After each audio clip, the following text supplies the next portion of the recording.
What is up, everybody, and welcome to the All-NBA Show, powered by FanDuel, America's #1 sportsbook. Get started with 150 in bonus bets if you win your first $5 bet at FanDuel.com/AllNBA.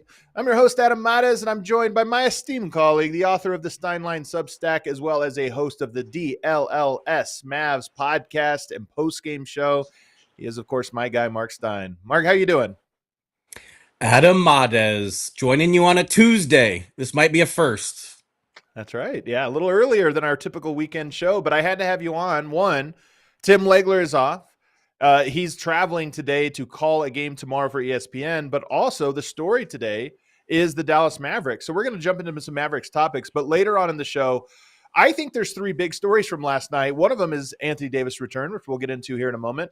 One of them is the Phoenix Suns, who are on a 4-game winning streak and figuring some things out now that Bradley Beal is out, new guys in the rotation. So we're going to have Gerald Bourguet, who covers the Suns for the PHNX Suns.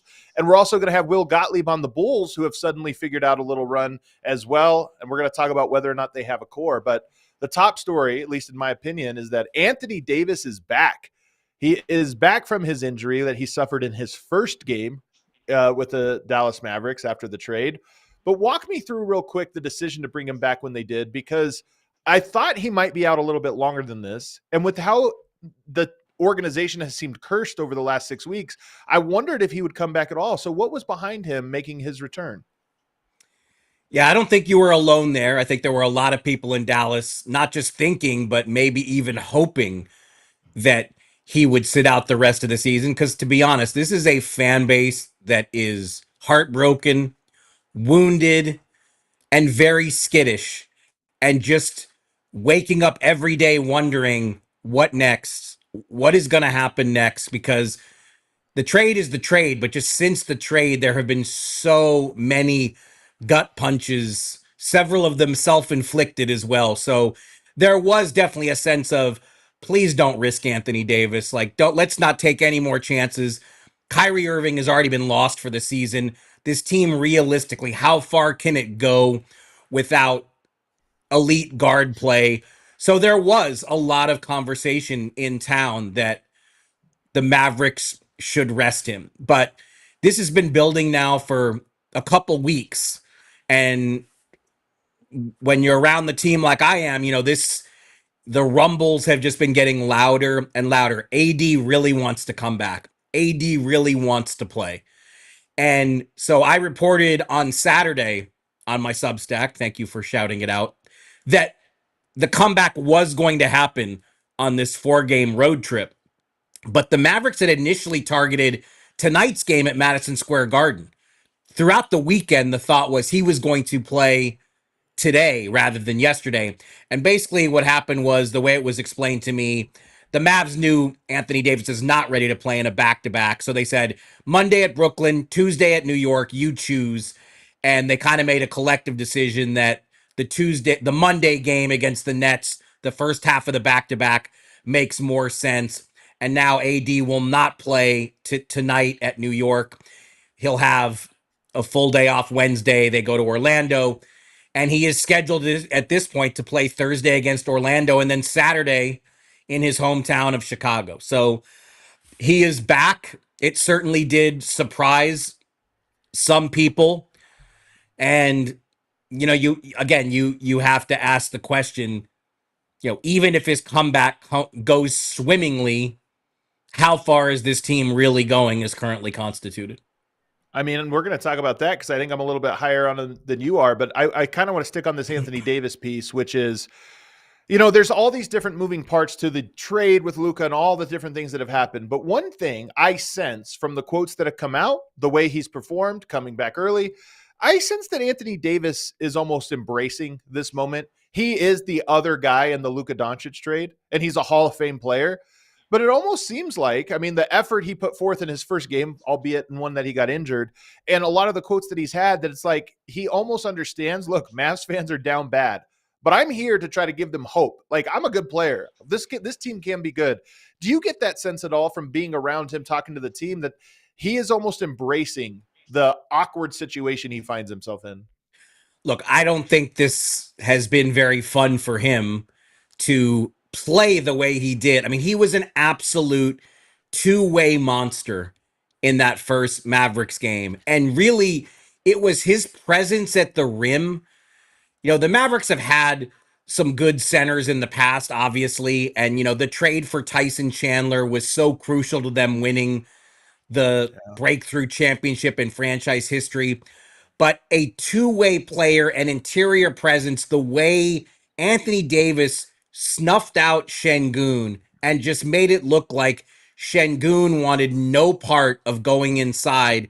You know, Anthony Davis really put on a show in that first game. And then, of course, in the third quarter, a adductor strain. It ends in disaster. And for the last 6 or 7 weeks, Anthony Davis has had to hear the chatter, probably louder than anyone, about what a bad trade this is, what a disaster it is. The Mavs didn't get nearly enough. And the truth is, none of that has anything to do with Anthony Davis. Nobody is quibbling with the kind of player Anthony Davis is. The Mavericks believed when they made the trade that they were getting a top 10 player. And when Anthony Davis is right, he is a top 10 player. He is one of the best two-way players on the planet, and he has been for years. The criticisms and questions about this trade have not been, have not been directed at Anthony Davis's capabilities, but obviously he's had to hear it, bear the brunt of it, and I think we can safely imagine that, you know, that wasn't fun for him to listen to, and he wanted to come back and show people what kind of player he is. But, you know, he didn't really play like that last night. Like, he wasn't really out to prove. I thought yesterday he was very, very measured in everything he did. You know, nothing super explosive, but you could see that just the gravity of him on the floor, the double teams he commanded, like, he made the Mavericks several notches better than they've been for the last few weeks, which has been a really tough watch for a team that, you know, obviously this team went to the finals last year. That's the level that the fans were expecting this year, a team that could make a run at a championship. And, you know, since the trade, they lose Kyrie, they lose Omax Prosper and Dante Exum to season-ending injuries after Kyrie's season-ending injuries. I mean, they've barely had 8 guys in uniform game after game after game. So just having AD out there, it really did give the team, the players and the coaching staff especially, a huge lift.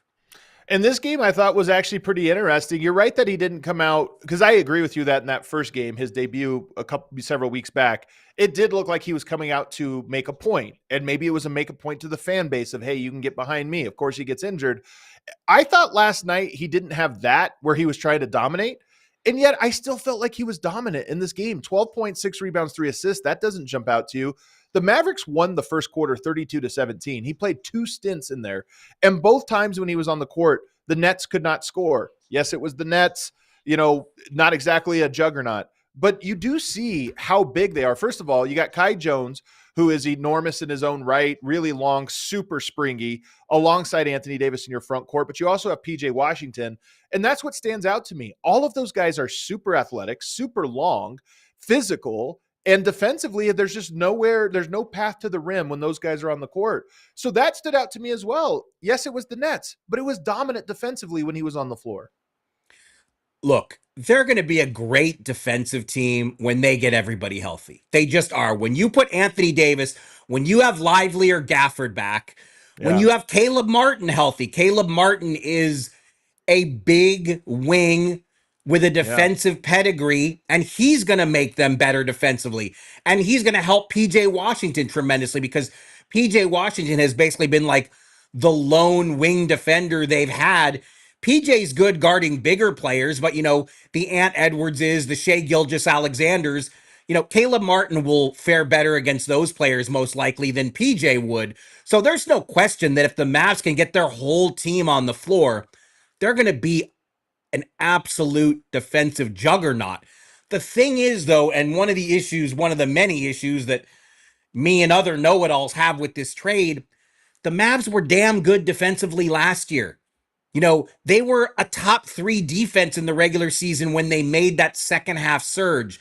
And I think Boston showed us you have to be dynamic at both ends to win a championship. So that's going to be the question. The Mavericks defense is going to be elite if they have their best players on the court. But what is the offense going to look like? Because last season, again, when they made the trades for Gafford and Washington, suddenly it became a completely different team that could excel and be dynamic at both ends. And again, I there are fair and legitimate questions about what the Mavericks will look like offensively. They're going to have to get more ball handling here. Even if Kyrie Irving makes a seamless comeback from his ACL injury, which I actually think he's going to make a strong comeback. Maybe nobody can make a seamless comeback from that kind of injury. But Kyrie is such a maniacal worker in the gym. I think he's really going to recover from this as well as you can. But he needs help. They need more ball handling and shot creation to get back into the championship mix because Luka Doncic does that better than anybody. As much as I agree with you that they had a good defense last year, I don't think it's anything close to what they have potentially in the guys that they have now. I think Anthony Davis is that good of a defensive player, especially if you can flank him. He is. I agree with you. He is. Yeah, so the point I'm making here is that while Dallas was able to defend and defend in the playoffs at a level, I just think that they're going to be there's a difference between we're a really good defense and we got through a couple teams and nobody can score on this group. You're going to have to win in a rock fight every time you play. And I think that's what Anthony Davis represents. They had a 94 defensive rating with him on the court last night. I know it's a single game, but that's Oklahoma City. That's better than Oklahoma City level defense. And they had it last night. And I just think that will be a mark of consistency. But to your point, the offense is tough. And so if we think about not just the offense, but the team building, let's just talk about this year. I don't want to look ahead just yet. This year, who are the most important players after Anthony Davis? And I'm going to even say PJ Washington because we know how important he is as a kind of a two-way player. But who is it that's going to have to step up if they're going to have any success this year? Well, it's funny. Like, again, I'm trying to be realistic here. Like, they have a decent chance to stay in the playoff zone, even though, again, I think there is a pretty significant chunk of the fan base that would be like, you know what, with everything that's gone on this year, let's get in the lottery and take our chances. Let's see if, the Mavs are only going to have at best probably a 6% chance of a top 4 pick and a less than 2% chance at number 1. But I think a lot of their fans would rather have that than focusing on a play-in berth because let's say they make the play-in and let's say they win the play-in. Let's say they are the 7th or the 8th seed. Where are they going with no Kyrie Irving? You don't even have Dante Exum. Like there is so much that Spencer Dinwiddie, you would have to convert Brandon Williams to a standard contract just to get some more guard play on the playoff roster. They're not going to have enough good guard play realistically to do anything. They're not going to beat Oklahoma City in their current state. They're just not. Even if Anthony Davis, Derek Lively, and Daniel Gafford, even if they're all back come playoff time, do you think they can beat Oklahoma City or whoever finishes second in the West? Realistically, I don't. So well, hold up here because I'm going to go 2 directions on this. One, I don't either, but I do think you learned something about your team in that series. Is there something that you gave Oklahoma City trouble that was like, hey, okay, well, they know they're missing offense. They know they're missing guard play. So it's not like you're going to find that out as well in the playoffs. But do you also find out that, hey, they had to make a bunch of threes against us and we lost a bunch of games 103-96 because we can't score. And that's what we did. We're close. We know this is what we need. I think that is valuable information. And then the second part with the draft pick, to your point, they're not winning the lottery. I mean, their odds are so low that it's just they're not going to win it. And then you start to look at the value of getting the 4th or 5th pick versus getting the 12th pick, in my opinion, is not that they're looking for role players, what have you. And when you look at the salary cap these days with how much the fourth pick gets paid versus how much the 12th pick gets paid, it's substantial. It might be better for the Mavericks to have the 10th, 11th, 12th, 13th pick financially, because you might have a player that's just as good as you would have picked fifth, but for half the price. And I think they're unfortunately in a situation where those things matter. I will politely disagree with my good friend in Denver on this one and here's why. You have to remember, in building the team the Mavs did around Luka Doncic, which they were on a great path. That's another element of this trade that baffles people in Dallas. Nico Harrison's approval rating was so high before this trade because of the team he built around Luka. But remember, to build the team they had that went to the finals last season, that got through 350-win teams in the West, the Mavs had to surrender control of their first round pick in 2027, 2028, 2029, and 2030. From 2027 through 2030, the Mavs do not have control of their first. And that's why even a 6% chance at a top 4 pick in this draft, that is more appealing to me than going into the play-in round, going even into playing a series against Oklahoma City that they're not going to win. It just like that 6% though. I mean, 6%. Yeah, it's low. It's nothing. It's very marginal, but I'm still taking that chance over. Like, again, the Mavs need, and look, you also got to factor this in. The Mavs as a franchise have never moved up in the lottery. Not one time. Yeah. They've dropped lower than they were supposed to many times. So they're due for some luck. But yeah, it's just, again, because of where those future draft picks are owed, to me, getting, rolling those lottery dice for even a 6% shot, I'm into it. I mean, I'm with you on the part.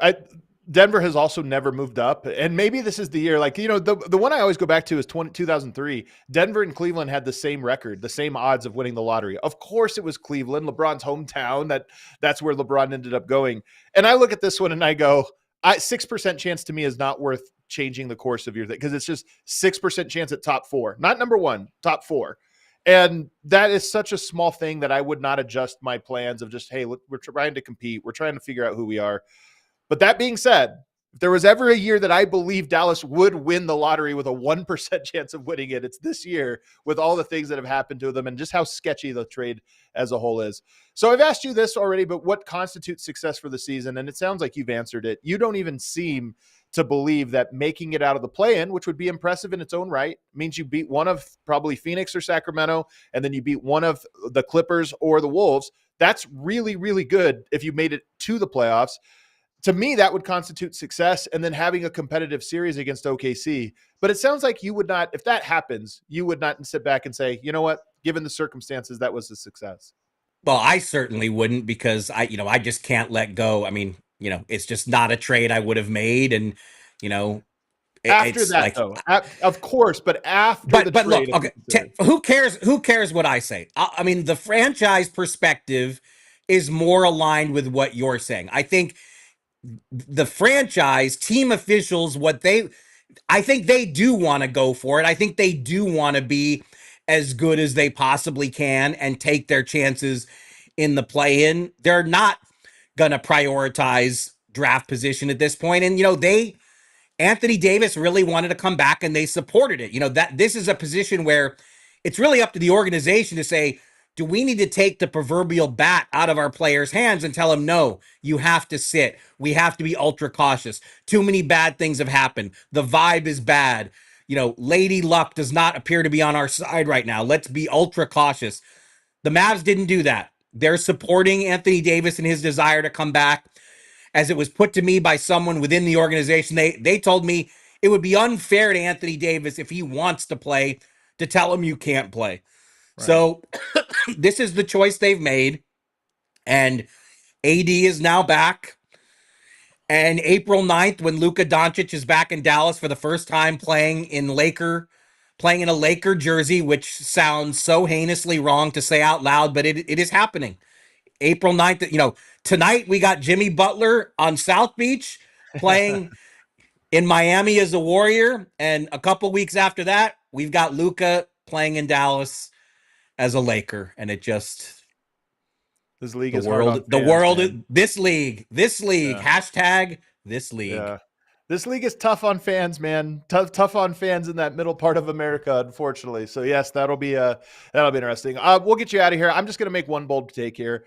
I like the defense that Mavericks team is able to play, and I think they're going to be able to play it every single night. I think they make the play-in, and I think they beat either Sacramento or Phoenix in the first round of that play-in. I think they lose in the second round of the play-in, which means they miss the playoffs. But I think they at least give something to follow here for the last little bit, which is not nothing. He is Marc Stein. You guys can catch him on the DLLS Mavs podcast post-game show. You can also read his stuff at the Stein Line, where he is breaking stories like Anthony Davis's return to the Mavs. Thanks so much, Mark. We appreciate it. And you know what else? My microphone works. Thank you, Emma. Thank you, Nick. Thank you, DNVR. Talk to you guys later. I'll see ya. All right, let's take a break. On the other side, we got Gerald Bourguet to talk Phoenix Suns.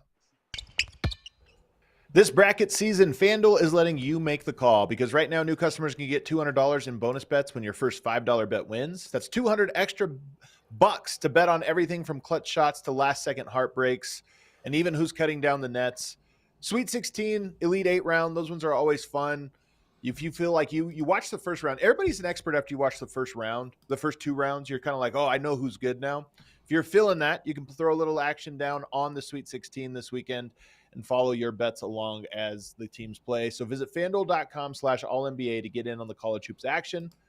Must be 21 or older and present in select states or 18 plus and present in DC. First online real money wager only. $5 first deposit required. Bonus issued as non-withdrawable bonus bets, which expires 7 days after receipt. Restrictions apply. See terms at sportsbook.fanduel.com. FanDuel is offering online wagering in Kansas under an agreement with Kansas Star Casino, LLC. If you have a gambling problem, call 1-800-GAMBLER or visit FanDuel.com/RG. You can call 1-888-789-7777 or visit ccpg.org/chat in Connecticut.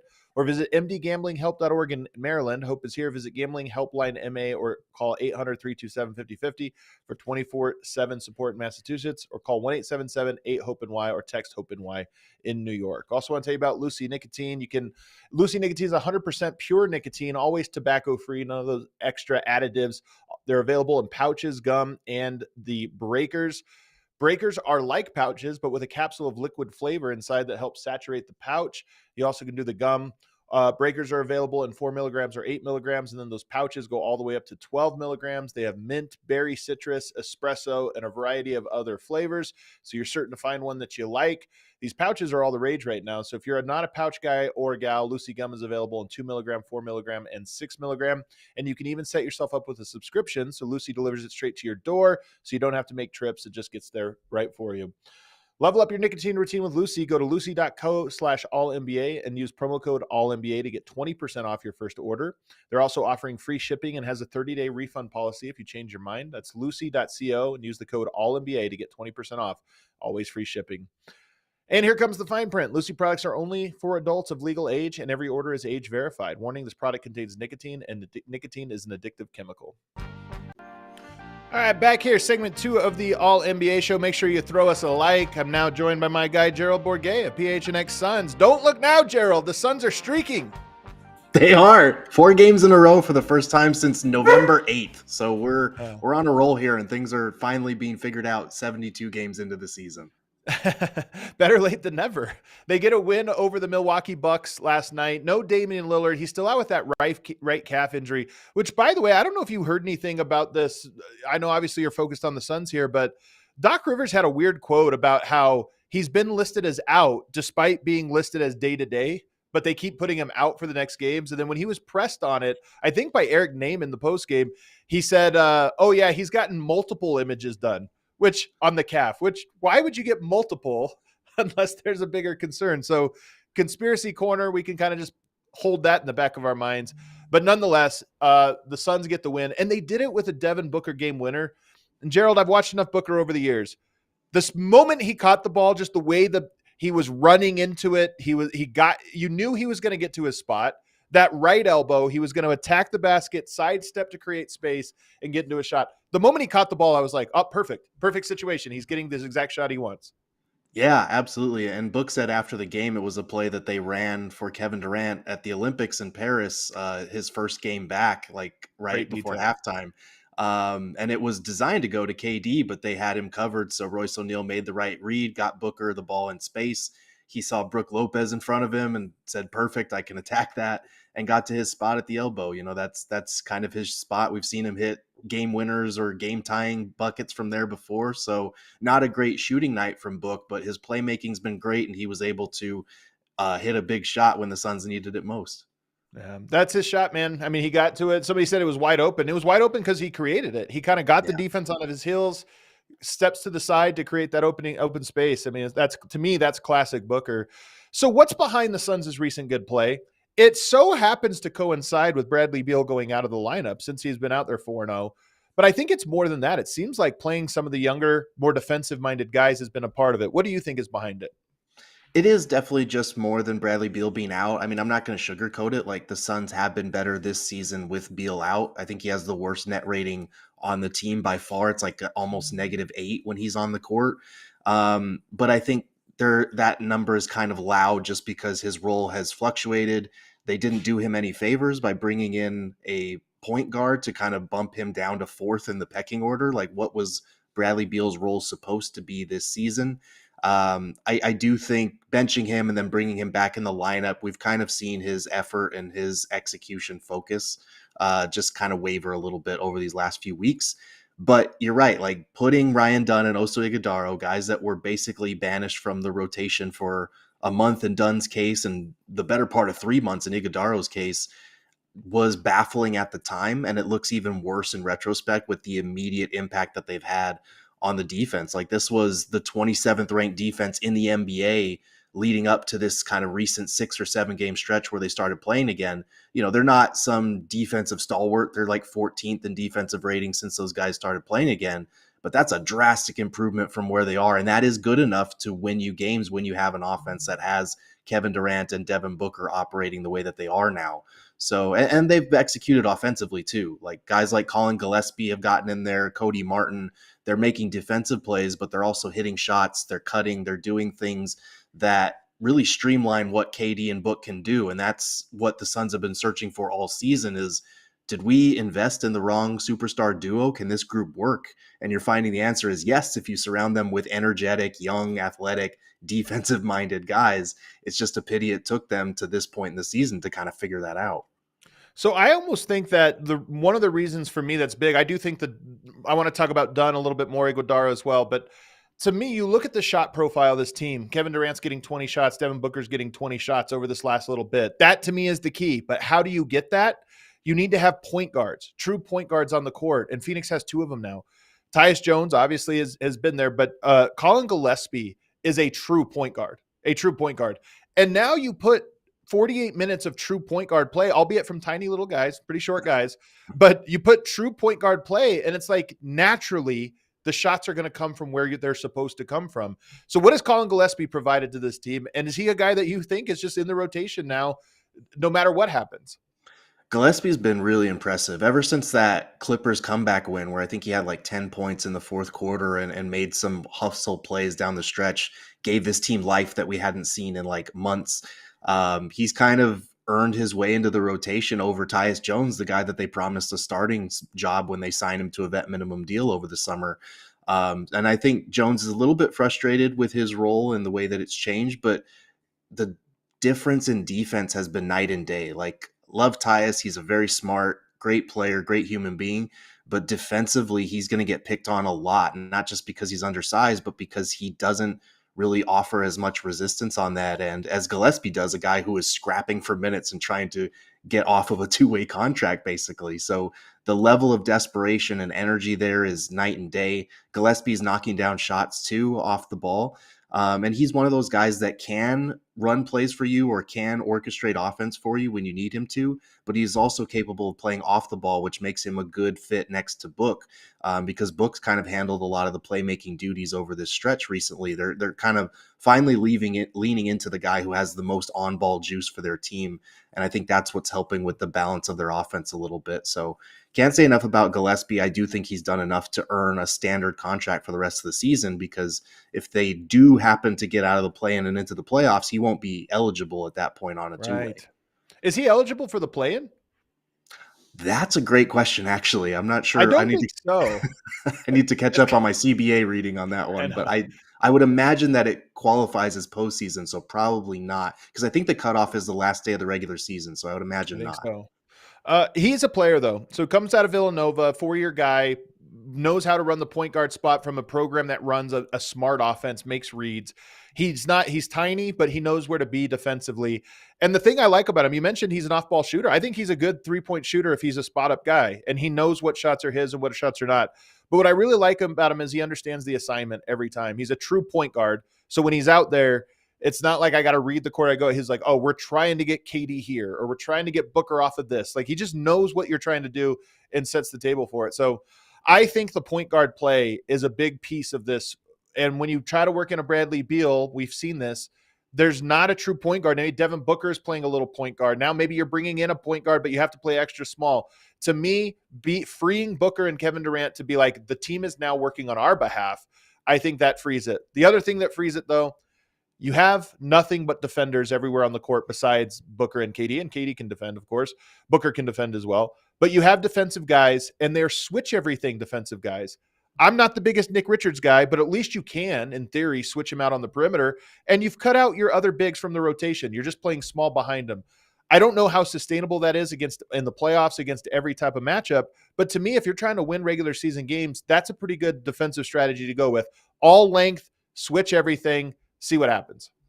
Yeah, absolutely. And it's one of those things where you ask multiple different players about, what's fueling your recent turnaround. And every single one of them, unprompted, points to the defensive end, points to being able to switch, points to Oso Ighodaro being a guy that can actually do some of those things and hold his own on an island against some of the premier guards and wings that he's had to match up with for a dribble or two or three here and there. So I think it's pretty obvious that this is helping them now. I don't understand why it took them to get to this point in the season to make these changes or to try these things.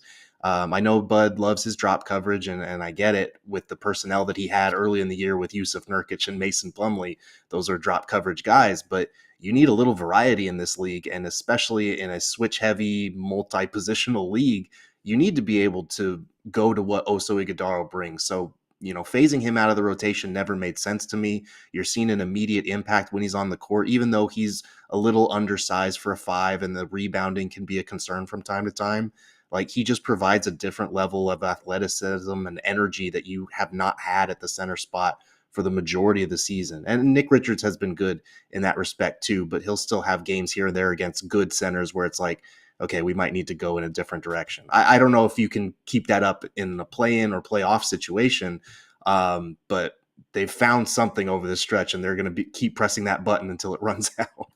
Well, you probably heard me say that I would pick Dallas in the first round of the play-in, although I think they would lose in the next round. But one of the reasons I would pick them is for that very reason. I don't think that the Suns physically would match up with that front court if they're able to play it. They're just too big, and that's one of the weaknesses. But on a broader question, do you agree with that? But then on a broader question, just what at this point constitutes success for the Phoenix Suns? Well, what can they accomplish this year? They can accomplish probably a gentleman's sweep in the first round at the hands of the Thunder. That's kind of what my ceiling is for them right now. And it's no shade to the run that they've been on and the momentum that they found, because I do think that it's legit. Like, I've been burned by this team many times this year where I'm like, oh, okay, now they're figuring out, and then they go lose to like Charlotte or something like that. Right. But this does feel like something you can build on beyond this season, and I think that's the most important thing for the Suns at this point. You go back to the trade deadline, and just a couple weeks ago, all the talk was the Suns dangled Kevin Durant. They're going to try to move on from Kevin Durant this summer. I don't know that Kevin Durant wants to leave. And if the Suns look at this and say, we can actually build a winning team around Kevin Durant and Devin Booker still, we just did it completely wrong. the biggest obstacle is figuring out how you get Beal's contract off. Like Yeah. to me, if you're the front office, you have to do your due diligence there. And if you can't, and you have to go a different direction, I understand. And you kind of blew that one, but you have to try to get off of Beal's contract, even if you have to attach a first round pick or two, probably, just so you have a chance. Like, that's the hard part. You have to find a suitor that Beal wants to go to. I think he and Mark Bartelstein, his agent, would be willing to waive it. They've talked about, we don't deal in absolutes. We'd be open to whatever if the right situation arises. So I don't think it's just, I'm going to stay in Phoenix forever, F the fans, that kind of thing. But I do think you have to find the right situation that can take on that money and that would be willing to settle for one first round pick as a sweetener for him. Yeah. That's tough, man. I do think that Beal has played his hand so perfectly, though. The quotes that I see, you're following it more closely, but the quotes I see is like, oh, I'm so happy here. Like, why would I ever want to leave? Like just really pressing the fact that he holds all the cards in this thing. And you got to appease me if you want to go, which, I mean, I guess credit to him. That's what he negotiated. All right. Well, they have an interesting spot here because they are back in the play of the 10 seed. They're tied with Dallas, though. I predict that Sacramento will be the team that falls out. I think we're getting a Phoenix-Dallas play-in game. And it should be an interesting one. Both teams have had equally disastrous seasons in different directions, but it would make for a really good one-off game. So what's your prediction, how this all wraps up? Yeah, I think Sacramento falling out makes sense. I thought Dallas falling out made sense until they decided to bring Anthony Davis back, probably to save their butts from the Luka Doncic trade, in my opinion. But I think I do think Portland's not completely out of it. I feel like they've got some ground to make up. It's like 2.5 games or whatever it is. But that's tough, man, with this much time. It is, but I do think I think Sacramento and the Suns have really tough schedules. And even with the momentum the Suns have found, beating Cleveland, beating Milwaukee, they've got Boston coming up twice. They've got OKC coming up. They've got a brutal stretch. So I don't think they're quite out of it, but I think the Suns and the Mavs kind of hang on to that spot. I do think the Suns beat Dallas in the first play-in game. And then it's really going to depend on who they get in the second one. Because if they get the Clippers, they've handled the Clippers all season for whatever reason.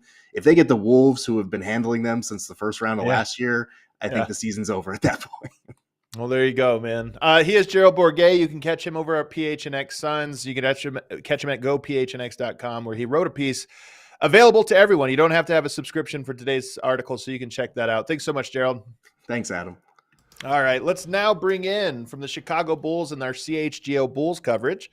Another network in the All City Network is Will Gottlieb. We have him ready to go here, James. There he is. Look at that smile, that afterglow of a nice little road win.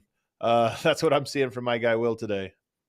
A road trip of road wins, 4-2 on a 6-game road trip.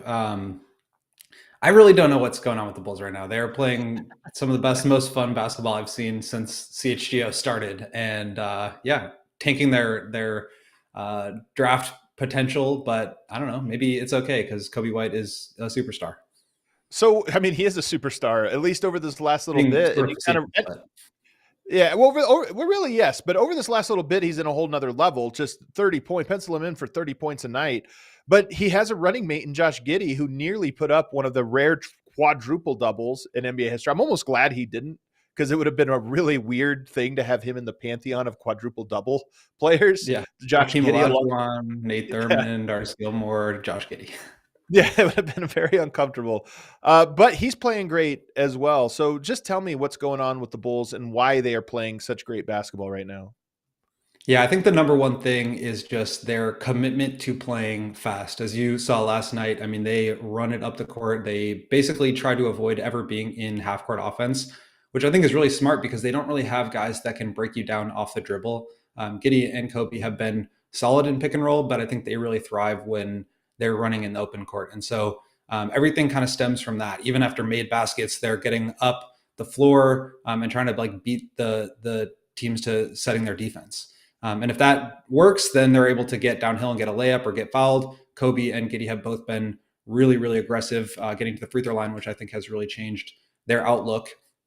They're not taking as many threes as they were earlier in the year. And I think a lot of that is just the fact that they're getting all the way to the basket and to the foul line, which has been great. But the effort overall and just the commitment to playing that way. I mean, We saw this against the Nuggets last night, but it's really been the case since the All-Star break where they hang around, they're playing competitively with teams, and then in the fourth quarter, they just wear them down and they're getting like, steals, run out layups, and all of a sudden they're up by 10 and just have completely run laps around whoever it is, whether it was the Nuggets last night or the Lakers the game before that. It's like almost like a high school basketball system where they're just like, abusing teams physically. Yeah. Well, you know what's funny, man? You mentioned getting to the line. I think Josh Giddey is the skinniest player in the NBA that plays bully ball because he's so good at, like, if he gets ahead of steam and he gets you on your heels, he's not going around you. He's kind of going through you. And he draws a lot of fouls that way for not being a strong guy. He understands when you're off balance and just almost plays like Julius Randle. Just, all right, I'm going to press right into you and get the foul. And he's very effective at it. Yeah, I mean, last year he was averaging like 1.8 free throw attempts per game. Over this last stretch, I haven't looked at it in the last couple of days, but I mean, he was over 6. So he's basically just like using his shoulder as a battering ram, going downhill. And I think that's like really changed who he is as a player, because basically whether he's on the ball or off the ball, you have to be concerned about him when he's just automatically driving to the basket and drawing fouls. I don't know if these are like legit going to get called in the playoffs type of fouls, where he's like, it's almost like impossible to defend because he's the one initiating the contact. And there's no way for a defender to really, I mean, I guess unless you're like beating him to the spot, which it's hard to do when you're playing that fast. So that's something I'm really curious about, is just like, how can this sustain from both those guys? I mean, both were in double digits free throws last night. But yeah, I mean, Giddey's been really impressive. And this is coming from someone who's been extremely skeptical about, not necessarily his strengths. Like, I think those are pretty well documented, but the limitations of like, is he good enough to be the ball dominant star? And if not, can he do anything to help you off the ball? Otherwise, it's going to look exactly like it did in the playoffs last year. But to his credit, he's been shooting the ball really well, over 50% since All-Star break. And I think the driving is really what's opened things up for him. Here's the big question with the Bulls, because you talked about it's weird, they're winning now, the draft pick, all this stuff. Do they have a core? And is that core Coby White, Josh Giddey, and Matas Buzelis, who's been phenomenal as well, and seems to be fitting into this new up run and gun style, get out and transition? Is that a core? Is that something that you can say like, hey, we should invest in trying to maximize those three guys? Yeah, I think that's really what, we at CHGO have been wrestling with these last few weeks, is like, yeah, you're playing well, but you're like beating up on bad teams. I mean, they've had like the Raptors, the Sixers, these like teams that are aggressively tanking the Nets. And then, yeah, you beat the Kings and they're playing poorly right now. And we're missing Domantas Sabonis. You beat the Lakers, which was a convincing win when they were fully healthy. But last night it was the Nuggets without Jokic. So how real is any of this? It's March, it's silly season in the NBA. And I think one of the things that I'm actually curious about is like, we may have a chance to get some real information about this if they are able to, make it through the play-in and get a first round matchup. So, whereas before, I think it was more like they need to find a star player in the draft because that person's not on the roster. All of a sudden, Giddey has looked incredible. Coby White is playing like an all-star. Like, can that sustain? And I think finding that information over the course of a playoff series is almost more valuable than, the 13th or 12th pick in the draft.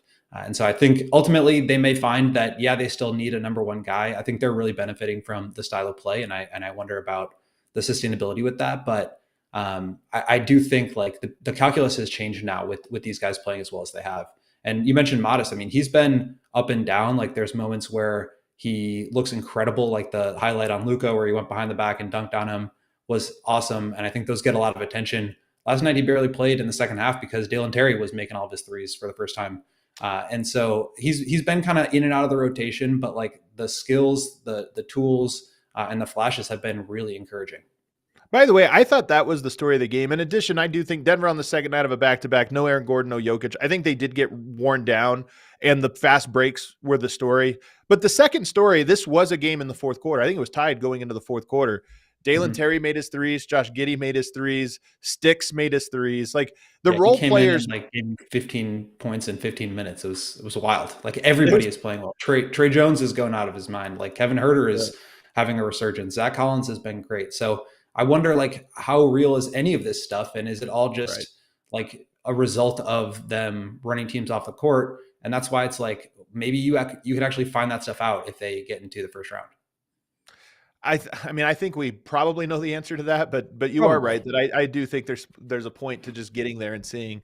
But here's the thing why I asked this core question, because it seems like for the last 10 years, the Chicago Bulls have been dead set on trying to build the 2004 Pistons, meaning that there's not the guy that they have, this anchor player that we're building around, but instead, what if we got a bunch of like B tier guys? And I think that Buzelis, he's young, he has a high upside. Is his upside the cornerstone we build around him? I don't think so. I like Coby White. He's shooting the leather off the ball. He's so fast. He can do a bunch of stuff. I think he's getting better. But is he a tier one? Oh, that's our cornerstone? Probably not. And then Giddey, he's phenomenal at some things, but his weaknesses are well documented as well. None of those guys to me are a tier one superstar that you build a team around. But they do seem to have the ability to build like 3, 4, 5 of that caliber player, which is also a good team. The problem is that's such a rare, most teams are just trying to find the guy and then build from there. And they seem dead set on, we're not going to ever have the guy. Let's just keep adding players. Yeah, I mean, forget the 2004 Pistons who actually won the championship. I think they're trying to build the 2004 Bulls where it was like Kirk Heinrich and Andres Nocioni and Luol Deng and these guys. And you put together a fun team of like core pieces, but you're still missing, Joakim Noah and Derrick Rose. And how do you get those guys at the high end of the draft? So I think that becomes even more difficult with them playing as well as they have. Now you're going to be out of the mix for a top pick in next year's draft if they continue on this way. And that forces you to have to either find that guy via trade or in free agency. And by the way, that becomes more difficult when you're going to pay Josh Giddey a bunch of money and you got to pay Coby White next summer. And so now the salary cap sheet is looking a lot more clogged up, and the way to find a cheap star is, again, at the top of the draft. So yes, they're kind of like pulling in opposite directions. And that's been a source of frustration for many Bulls fans that I've talked to and on our show. But, they, to your point, are just dead set on building through the middle. I'm not really sure if that's like a legitimate thing without a ton of lottery luck, and maybe they still get that, but they're certainly not putting themselves in the best position to be able to maximize those odds. And I think at a certain point, yeah, maybe you just find out these guys are good, but they're not the best guys to win, at a high level. And then it becomes even more difficult to find that guy once you've already, graduated from the bottom 5, 6 teams in the league. I mean, you do also have Lonzo Ball in theory, that will be available to you at some point next year. So he's another guy that to me is like, oh, that's a great piece to have. So they can be interesting, but I do think they need a cornerstone. If we look at this though, they can beat the Miami Heat right now. Everybody can beat the Miami Heat. They're 1-9 in their last 10. So, okay, they can, if they get in a play-in situation, I would pick them in the first round. But which, by the way, would be a big deal for the Bulls because they've lost to the Miami Heat in the play in the last 2 years. Oh, geez. So maybe there's extra added pressure. Yeah, third time's a charm. And then you have Atlanta and Orlando. I think those are ones where I would probably pick Chicago to lose. But how do you feel about a potential win and get into the playoffs against one of those two teams? Yeah, they've been competitive with both of those teams this year, 2-1 against Orlando and 2-2 against Atlanta. I think Atlanta would have the tiebreaker just due to like division or conference record. I'm forgetting which one comes first, but they would have the tiebreak over Orlando. So I think there's even a chance that they move into the 7-8 game. The Atlanta games have always been wild. Like last year, Kobe scored 42 in that play-in game. Atlanta just collapsed and, basically didn't even show up. But then this year they've like blown them out in a couple of games, including one where like everybody was hurt. It was like Daquan Plowden was going off. So I think it's like on any given night, they could win or lose to any of these teams. But I do think that the way that they've been playing post All-Star is a little bit different than the team that they were before. And again, it's like, how much weight can you put into that when the sample is so small and there's like all these extraneous factors? I mean, even like the 3-point luck that they're experiencing right now is pretty incredible. I was just looking this up for my post-game story last night. Opponents are taking 39 3-point attempts per game against the Bulls over the last 10 games, which is the 6th most in the entire NBA. But they're making only 31.6%, which is the lowest. So you get a ton of opponent 3-point shooting luck where they're just not making their threes. You get out in transition. And yeah, you could see how you could start some momentum and start to look really convincingly good. But what happens if the Hawks just make 25 threes? It's like a single game elimination situation. Anything can happen. And that's why those games are exciting. It is why they're exciting. They're more fun than those other teams. I like Orlando. So personally, I would like Orlando to advance. But if you just told me Atlanta, Miami, with the injuries Atlanta's faced, I kind of think the Bulls are more fun right now. Whoever goes into that 1-8 matchup with Cleveland is going to get smacked anyway. So might as well go see Coby White try to put up 40 every night. That's how I'll look at it. I like Orlando a lot too. They've obviously really struggled since Jalen Suggs has gone down. I just don't know if they have like the offensive juice right now to be able to compete with the Bulls running the way they are. I mean, they're a great defensive team, but Bulls. Yeah, I don't know. I mean, that one would be a style fight for sure. A team trying to get out on a break and a team that's very good at preventing it. I don't think that's the path for you guys. I think you want to hope for Miami or just Atlanta, and maybe you sneak in that way. But is there any story before we get out of here? Is there any storyline that's not reaching outside of Chicago right now that you think is just interesting? It doesn't even have to be a big deal, but just something interesting with the team. You're saying in Chicago? Yeah, with this Bulls team specifically. I think like the relitigation of the Josh Giddey, Caruso trade has been pretty interesting. Like a lot of fans are starting to come around on, AK being light years ahead and the Bulls really winning that trade. I still feel like it's very contingent on the contract that Giddey's about to get and like what that number looks like and how do you fit that into a cap sheet long-term. I also just think like there's no way the Bulls could not have gotten more than just Giddey in that Caruso trade with the way that both of those players were valued at the time. So I know fans are very excited about the way the Bulls have been playing and Giddey in particular, who's been just like, truly outstanding. But yeah, I think that's still an open book as far as how do you grid that trade until we have better answers on the contract situation. Caruso's been so phenomenal for Oklahoma City, and I'm curious what role he'll play. He's almost underutilized in Oklahoma City because they have so much talent. But to your point, I really think Giddey's a good player. When you have players like him, everyone focuses on what he can't do, and I understand it because it's loud. But the stuff he can do is really dynamic. I mean, he is really good at driving to the basket, really good at passing, really good in transition. So he has a lot of talents that are, I think, underappreciated because of his weaknesses. All right, he is Will Gottlieb. You can catch him on the CHGO Bulls show. We actually have a super chat. Hang around with me for a super chat. Will help me answer this one. Let me see what came in.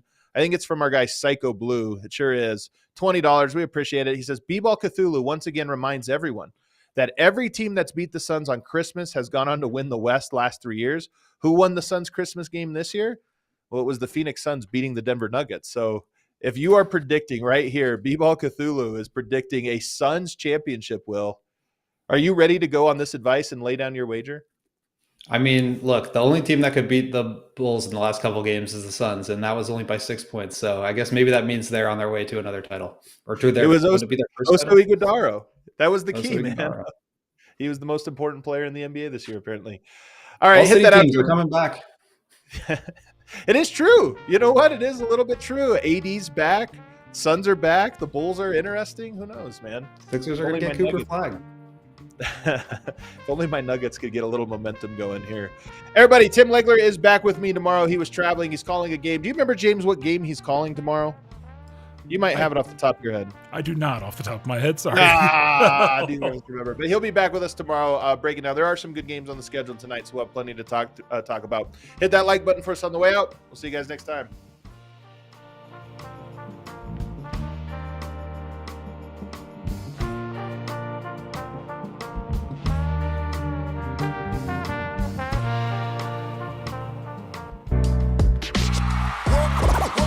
Silly like the mayor.